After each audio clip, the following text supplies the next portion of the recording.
E aí moçada, beleza? Hoje eu vim aqui com o vídeo mais importante do canal e vídeo que vocês pediram muito aí nos comentários, que é sobre as exigências que a Caixa Econômica pede para as obras financiadas por ela. Então nesse vídeo eu vou falar tudo, explicar tudo que você precisa saber antes de começar a sua obra. Não começa a sua obra antes de ver esse vídeo até o final, beleza? Então bora pra obra.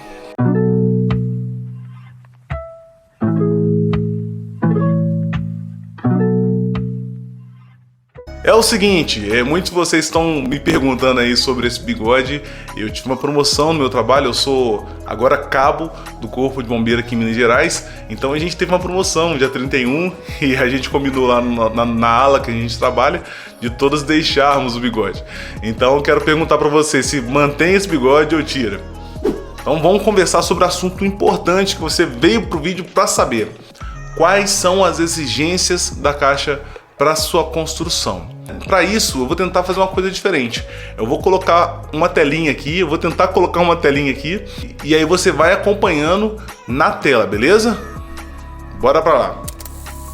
Beleza, então aqui eu vou mostrar para vocês aqui a minha planta, a planta que foi feita. Na verdade, eu desenhei tudo e o engenheiro colocou no programa que eles usam para fazer essa planta grande que a gente vê na mão dos arquitetos, dos engenheiros. Então eu vou mostrar para vocês aqui qual foi a projeção do terreno, qual é o tamanho da kitnet em relação ao terreno e o que a Caixa exigiu que fosse feito. Então aqui a gente tem aqui, ó, o meu terreno, ele tem toda essa extensão aqui, né? Você vê que aqui ele é um pouco menor que na frente aqui, ó. Na frente ele tem, ele é um pouquinho mais amplo, né? 29 aqui e 26 aqui, se eu não me engano. Para eu poder fazer a minha obra, a primeira coisa que eles exigiram foi a planta aqui, né? E agora, exigências de construção. Vamos ampliar um pouquinho aqui para você entender. Olha só, esse modelo de kitnet ele vai ser repetido mais duas vezes aqui, né? Mais duas vezes aqui e depois vou fazer as kitnets em cima dessas duas aqui. Beleza. Aqui eu vou começar pelo quarto. No quarto ia ser necessário ter uma janela, igual tá aqui, ó. Só que como eu ia colocar a janela, eu tinha que separar a janela 1,50 m da parede do vizinho. Então a parede do vizinho ela está aqui. Essa aqui é a minha parede e aqui é a parede do vizinho. Da parede do vizinho até a minha janela tinha que ter 1,50 m. Então para que tivesse esse distanciamento, eu coloquei essa lavanderia com essa largura. Então aqui tem uma parede de 11 centímetros mais 1,40 até a posição onde está a minha janela. Então deu 1,50 de distância entre a parede do vizinho e a minha janela. Todo lugar o padrão é esse. Pode ser que tenha lugar que seja até maior a distância. Então você tem que verificar isso aí. A sua cidade ela tem um plano diretor de obra. Então você tem que pesquisar na sua cidade a distância mínima. A Caixa pede 1,50. Então você tem que confrontar a realidade do seu município com a realidade da Caixa. Porque se você coloca 1,50 confiando na realidade da Caixa e no seu município for maior a distância, aí pode dar confronto, você não vai conseguir a BITS, você não consegue liberar a construção da sua obra. Então, quando você for fazer isso aí, conversa com o engenheiro direitinho, que ele vai explicar melhor e vai te orientar conforme é o plano diretor da sua cidade. Na minha tinha que ter 1,50 de distância da casa do vizinho. E foi aí que foi por isso que eu coloquei essa lavanderia aqui. Beleza? Outra coisa importante é que a janela, aqui a janela tá de frente, olha só, a janela aqui, ó, ela tá de frente pro vizinho.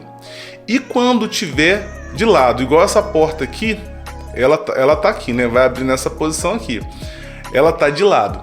E quando tá de lado, a gente tem que ter uma distância entre a janela, a porta ou janela aqui e a parede do vizinho de 75 centímetros. Então tem que ter 75 centímetros. Aí, por que eu não coloquei uma porta maior nesse lugar aqui? Justamente porque eu precisava ter esse distanciamento. Eu podia muito bem colocar uma porta aqui de 80, 90 centímetros ou deixar uma porta de correr total aqui. Por que não fiz isso? Porque eu precisava ter essa distância de 75 centímetros entre a parede do vizinho e o início da minha porta, que é essa aqui, ó. Você pode ver aqui que aqui no desenho, olha só, vou ampliar um pouquinho. Você vê que a porta tem 70 centímetros de largura. Esse é a segunda exigência da caixa. Então você pensa que é só ir metendo porta, metendo janela, não é. Teve até algumas pessoas que comentaram no vídeo que eu fiz pro Rogerinho, por que eu fiz dessa forma. Coloquei, ao invés de colocar um banheiro amplo ali atrás, eu coloquei a lavanderia. É justamente por isso. Eu preciso de iluminação para o quarto.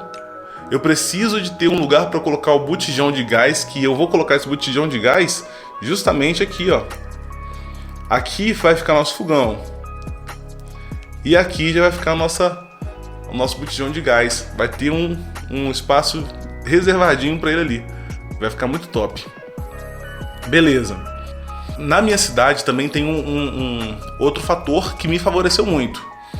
Geralmente eles vão pedir, essa aqui é a rua. Aqui é a rua.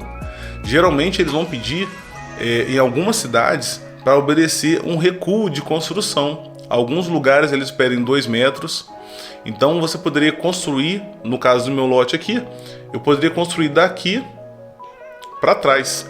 Então teria, ao invés de ter 8 metros e 87, eu ia ter 6 metros e 87. Porque 2 metros eu ia ter que obedecer de recuo. Mas isso varia de cidade para cidade. A minha cidade não pediu recuo nenhum. Eu posso construir em toda essa extensão aqui. Na verdade, eu posso construir em todo o lote. Eu posso preencher todo o lote aqui porque não tem nada aqui na minha cidade que impeça que eu construa tudo. Então, isso aqui foi um golpe de mestre. Eu poder completar o terreno inteiro. Algumas cidades você vai ser obrigado a deixar vaga de garagem, a ter recuo lateral, não vai poder construir muitos andares acima, tudo vai depender do plano diretor da sua cidade. E quem vai informar de cidade para cidade vai ser o seu engenheiro. Quando você fizer os seus projetos aí, você vai ser orientado direitinho em relação a cada procedimento aí que você vai precisar fazer. Um detalhe importante. E por que eu não coloquei janela nesses lugares aqui? Janela aqui, janela aqui. Porque vai ser minha outra kitnet. Se eu colocar janela aqui, eu perco serviço, né? Então, mantive a janela para o lado do vizinho, respeitando esse distanciamento, tanto no paralelo quanto ortogonal. E aí já matei 2 problemas para mim. Se acaso futuramente eu quiser vender, eu vou fazer a divisão direitinho, convenção de condomínio, um lote e várias residências, como se fosse um prédio, né? Um apartamento, um lote, várias residências. Eu faço a convenção de condomínio e consigo vender até mesmo pela própria caixa, porque já está enquadrado nas regras da caixa. Então aqui também tem uma coisa importante, olha só, a caixa pede no mínimo um portão de entrada de 90 centímetros. No meu caso aqui, no mínimo, portão social 90 centímetros. Não pode ser de 80, eu não sei porquê. Também ela pede, aqui a gente tem, vamos lá, outro detalhe. A rua, ela tem um nível. A gente tem depois, no nível da rua, o passeio. Então é o que? Cerca de 10 centímetros. Do passeio para a sua residência, tem que ter um degrau de 10 centímetros. Então, aqui você já vê no projeto, ó, que aqui tem um degrau de 10 centímetros. Então, aqui em relação ao passeio, 10 centímetros de desnível. O passeio em relação à rua, mais 10 centímetros. E essa parte da casa, em relação à rua, tem que ter 20 centímetros. Então, o que acontece? São 10 centímetros, um degrau de 10 centímetros para entrar na nossa área e depois mais um degrau de 10 centímetros para entrar na nossa sala. E aí, o lavabo, o banheiro e também o quarto, ele vai manter esses 20 centímetros em relação à rua.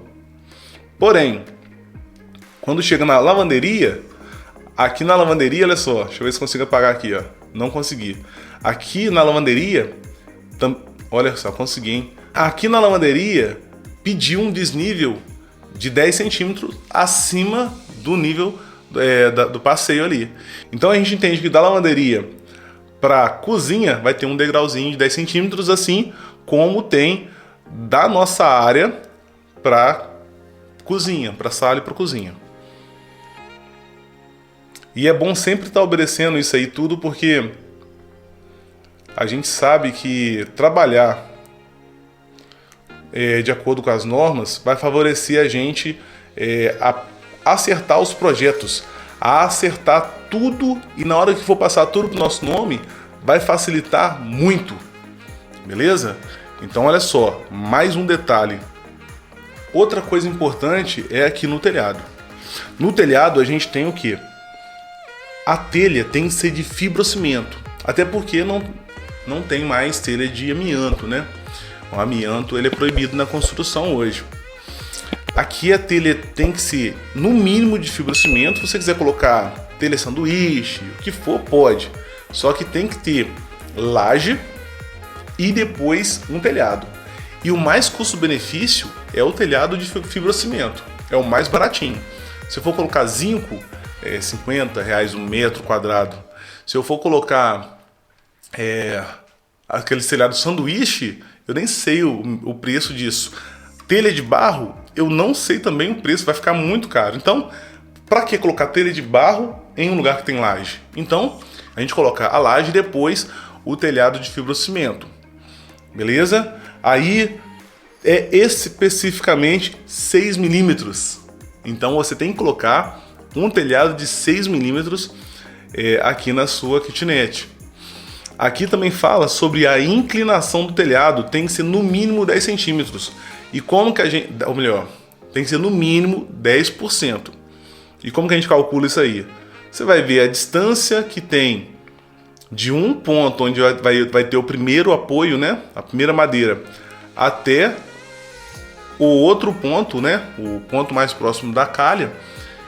E no meu caso aqui deu próximo 5 metros. Aproximadamente 5 metros, né? Então, do nível do primeiro ponto, bater no nível para o segundo, eu vou virar de frente para você entender aqui, ó. Não, vou desenhar aqui, ó. Então eu tenho aqui um ponto que é referente a esse ponto aqui. O ponto de cá, que é referente onde foi a nossa calha. Inclusive, eu vou deixar no final do vídeo um card mostrando como que foi a construção do nosso telhado, como ficou. Depois você acompanha lá que você vai ver que top ficou. E o custo reduzidíssimo. Economizei muito dinheiro lá. Então, nessa distância entre os dois pontos, entre os dois apoios, eu tenho aproximadamente aí 5 metros. Os 10% que é necessário que eles pedem aqui vai me dar um desnível, uma angulação, né, de 50 centímetros. 50 centímetros, né? Então, eu tenho que verificar que esse ponto que a gente tem aqui, ó, fique 50 centímetros mais alto do que esse ponto de cá. Então, esse pau aqui eu coloquei 50 centímetros. 50 centímetros mais alto do que esse aqui. Então, a inclinação do nosso telhado foi calculada dessa forma. Em alguns pontos, por exemplo, aqui, ó, que a madeira veio aqui, ficou 3 metros aproximadamente aqui, ó, 3 metros. Então, 3 metros, a gente tem aqui uma inclinação de 30 centímetros. E assim é feito o cálculo. Outra coisa muito importante, onde vai ficar a lavanderia, o bojo, a máquina de lavar o tanquinho, tem que ser coberto. Tem que ter um pouco de telha ali cobrindo. E aqui ele colocou uma telha de fibrocimento também, mas nada impede você colocar uma telha de barro. Isso aí não tem problema, desde que seja coberto. E aqui pra gente talvez tenha algum problema, porque eu não quero que escureça dentro do quarto. Então eu vou tentar fazer de uma forma que não escureça lá. Aqui são os dados do terreno, os dados do engenheiro. Aqui tem 2 cortes, que é um corte lateral, que dá pra gente verificar bem essa questão. Olha só, aqui seria a nossa rua, a gente entra por aqui. Então aqui mostra direitinho, determina a altura mínima de tudo. Então a gente tem um padrão aí que a nossa porta é 2,10 de altura, o mínimo. Então vai variar muito a largura. Por exemplo, a largura da porta que vai para a nossa área de lavar, ela ficou mais tranquila, ficou 70 centímetros, até porque tem outro problema lá, que é a questão da distância do vizinho, que a gente falou no início do vídeo, mas o mínimo ali 60, 70 centímetros. Então deu para sair beleza. A porta de entrada, ela tem que ser 80, né, gente? Porque menor que 80 vai ter móvel que não vai passar. Por onde você vai entrar aí com um sofá, se tiver 70, 60 centímetros de largura a sua porta. Então, mínimo aí 80 centímetros para a porta de entrada. Vão de janela tem que ter no mínimo 1 metro quadrado. Isso aí você pode variar a largura e a altura, desde que o vão livre seja 1 metro quadrado. Essas são algumas exigências que a Caixa ela pede ali na hora de fazer o projeto, beleza? Sempre fica atento no plano diretor de construção da sua cidade, nas orientações do seu engenheiro. Fica atento quando for planejar, pensar, sonhar o seu projeto, porque você não pode passar por cima de lei. E se você quiser fazer isso para depois mudar, mexer, lembra que se um dia você precisar liquidar, né, você precisar vender seu imóvel, você não vai conseguir vender pelo plano Casa Verde e Amarela, por exemplo. O financiamento pela Caixa tem que obedecer todos os critérios que a Caixa pede. Então é isso aí, eu queria saber se você gostou desse vídeo, se você sabia desses detalhes na hora de construir, se você gostou desse formato de vídeo também. Foi uma novidade para mim, a gente está projetando aqui no tablet. Eu vou tentar fazer esse compilado, fazer essa produção funcionar aqui, porque eu quero que você tenha o melhor conteúdo para você assistir, para você recomendar também para os seus amigos que gostam dessa questão de construção, que querem construir pela Caixa financiando. Se você tiver dúvidas sobre financiamento da Caixa, dá uma olhadinha, tem alguns vídeos aqui que já está falando sobre isso. Inclusive vou deixar aqui os 2 vídeos sobre financiamento e sobre também o telhado, a calha, como ficou, o caimento, ficou muito legal. Então eu espero que vocês tenham gostado. Vou ficar por aqui, fica na paz e até a próxima.